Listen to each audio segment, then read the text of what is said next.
I will never forget how my life changed because of the kindness of an extraordinary man.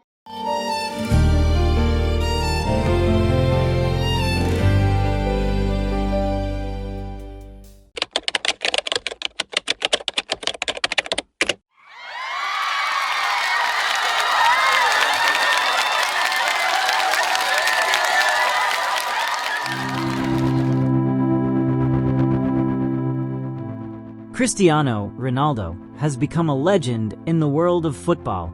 He is not just a symbol of victory, but also a representation of almost perfect hard work. From a poor little boy in Madeira to a global icon, Ronaldo's journey is not only marked by goals, trophies, and the cheers of fans. There is a side of humanity that makes him more than just a football player. Ronaldo grew up in a humble family. He knows very well what it feels like to be hungry, what it's like to not have enough money to buy shoes, and how hard it is for a single mother to raise her children. The great success he has achieved never made Ronaldo forget where he came from. In fact, it was his childhood that planted deep empathy within him. He is known as one of the most charitable athletes in the world. He doesn't talk much, but his actions speak louder than words. From helping sick children, donating to disaster victims, to being an active blood donor without expecting anything in return. One interesting fact: Ronaldo's body is free of tattoos. His reason is simple. He wants to continue donating his blood for those in need, a form of compassion rarely seen in a global megastar. Not only that, Ronaldo is also known for his concern for humans suffering around the world. He has helped the people of Palestine, supported refugee children, and sent aid to victims of natural disasters in various countries. And one of the most touching stories of his humanitarian acts came from a place very far from his homeland, from Aceh, Indonesia. The story began on the morning of December 26th, 2004. A boy named Martunis woke up with great excitement. He planned to play football with his friends. With a wide smile, he put on the Portugal national team jersey with the number 10 and the name Rui Costa, his idol. That shirt was a symbol of his dream, that one day he wanted to be like the great players he saw on television. That morning, the weather was clear. Martunis ran across the field, kicking the ball joyfully, not knowing that just a few hours later, his small world would change forever. After playing, his mother called from a distance. "Come on, son, help me first," she said. Martunis nodded and climbed onto the back of a pickup truck with his mother and two siblings.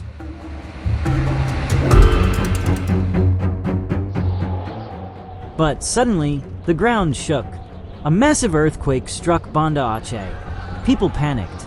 Within minutes, the sea began to recede, a warning sign few people understood at the time. Then, from afar, came a deafening roar. A gigantic wave approached with terrifying speed. In panic, his mother tried to hold all three of her children tightly. Their pickup truck was trapped in traffic. People were running, screaming, looking for higher ground. But time seemed to stop when a wall of water as tall as a coconut tree crashed into the land.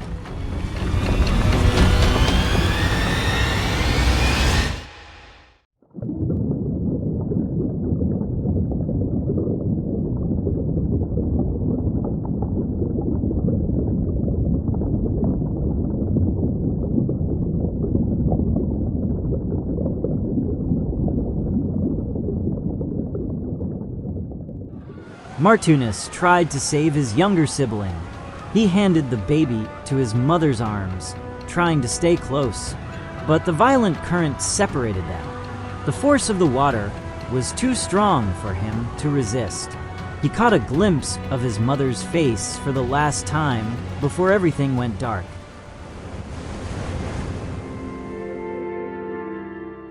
When he regained consciousness, his small body was floating on a mattress, carried away by the current. The seawater was dark, filled with debris bodies, and broken pieces of homes. Days turned into weeks. He moved from mattress to a school bench, then to a fallen tree branch to save himself.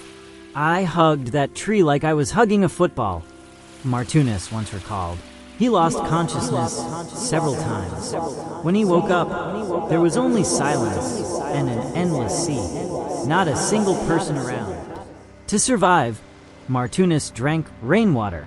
Sometimes he found packets of instant noodles, still intact, and ate them raw.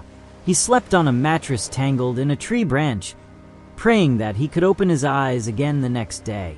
At night, he looked at the dark sky and thought, maybe the world had ended, but somehow his heart refused to give up. 3 weeks later, the frail body was finally found by villagers passing through the Saya Kuala area of Banda Aceh. At first, they could not believe it. A child still alive amid such devastation. His body was thin, his skin pale, yet on his chest still clung the tattered Portugal jersey. 2 British television journalists, who happened to be on site, captured the moment of his rescue. The footage spread across the world, showing the miracle boy from Aceh, who survived after 21 days alone. And from thousands of kilometers away in Europe, someone looked at the photo of the boy with teary eyes, Cristiano Ronaldo. Ronaldo was stunned to see the boy wearing Portugal's national team jersey amid the ruins. For him, it was not just coincidence, but a message of humanity. He immediately contacted the Portuguese Football Federation to find out who the child was and how he was doing. Soon, news about Martunis reached his ears. Ronaldo decided to fly directly to Aceh. He came not as a football superstar, but as a fellow human being who wanted to give hope to a boy who had just lost everything. That meeting was deeply emotional. Ronaldo hugged Martunis, spoke gently, and promised to help him rebuild his life.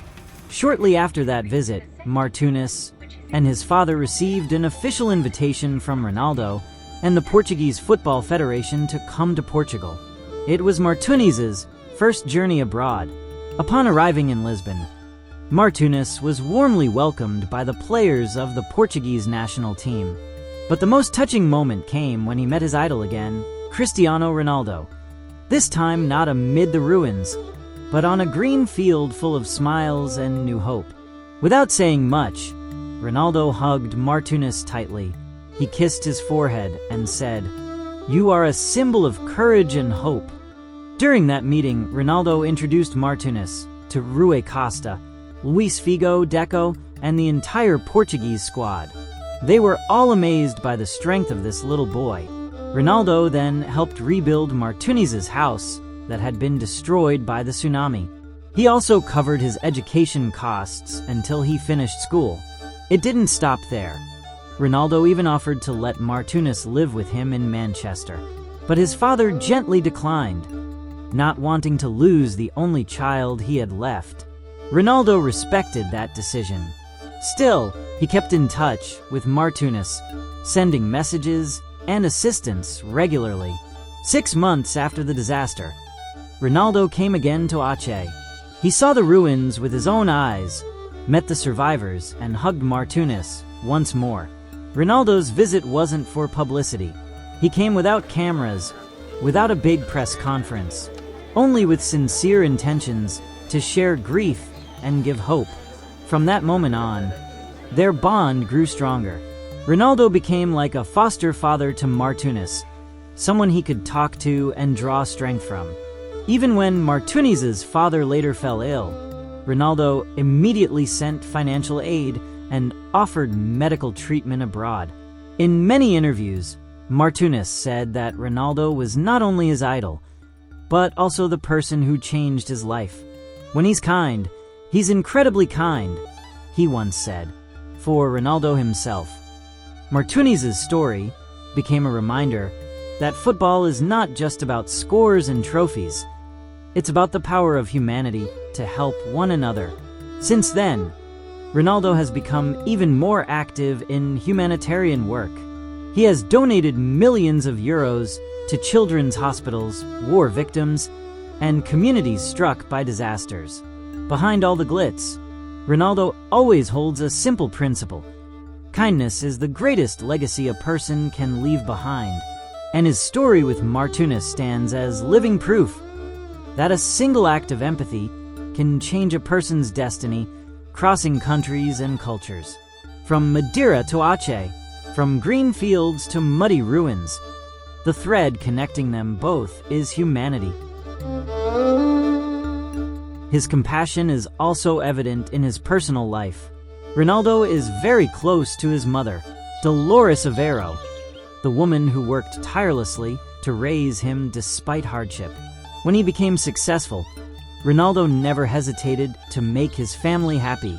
He once gifted his mother a luxury car on her birthday, not to show off, but as a sincere token of gratitude to the person who sacrificed everything for him. Cristiano Ronaldo may be remembered by the world as the greatest goal scorer of all time, but in the hearts of Martunis and millions of others, he is remembered as a man with a golden heart, because in the end, fame will fade, but kindness, like that shown by Ronaldo, will forever live in the memories of those whose lives he has touched.